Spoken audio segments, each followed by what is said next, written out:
کور commander Karachi lieutenant general Shahid Baig Mirza کا کہنا ہے کہ پولیس کی بہتری کے لیے منصب کے دورانیے میں تسلسل ضروری ہے۔ Corps commander Karachi lieutenant general Shahid Baig Mirza نے ملیر چھاؤنی میں پولیس ٹریننگ کا معائنہ کیا۔ اس موقع پر ان کے ہمراہ آئی جی سندھ اے ڈی خواجہ اور جی او سی ملیر میجر جنرل زاہد بھی موجود تھے۔ کور کمانڈر کراچی کے دورے پر پولیس ریکروٹس نے تربیت کا عملی مظاہرہ کیا، جبکہ لیفٹیننٹ جنرل شاہد بیگ مرزا نے پولیس ٹریننگ کے معیار اور دستیاب سہولتوں کو سراہا۔ اس موقع پر کور کمانڈر کراچی کا کہنا تھا کہ پولیس کی اس تربیت نے پولیس کی ٹریننگ کے نئے معیار متعین کر دیے ہیں، جبکہ ادارے کی بہتری کے لیے منصب کے دوران یہ میں تسلسل اور یونٹی آف کمانڈ اہم ہے۔ لیفٹیننٹ جنرل شاہد بیگ مرزا نے کہا کہ کراچی کے امن کے لیے سندھ پولیس کا کردار قابل تحسین ہے۔ سندھ پولیس کی قربانیوں سے شہر قائد میں بتدریج امن کی فضا قائم ہوئی۔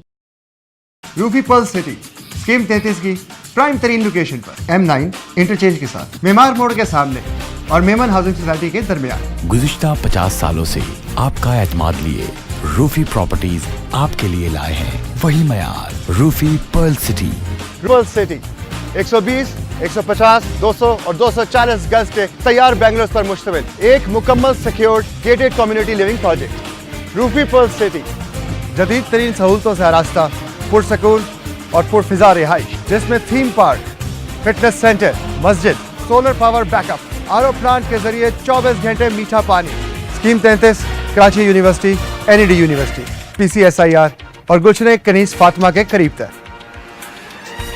روفی بردرز کی گولڈن جوبلی پر اوورسیز اور سابقہ تمام مائنورٹیز کے لیے 10% کا خصوصی ڈسکاؤنٹ۔ بکنگ اور دیگر تفصیلات کے لیے east land marketing UAN 11117834 Lotus Lake Towers, a groundbreaking endeavor by Lotus Properties.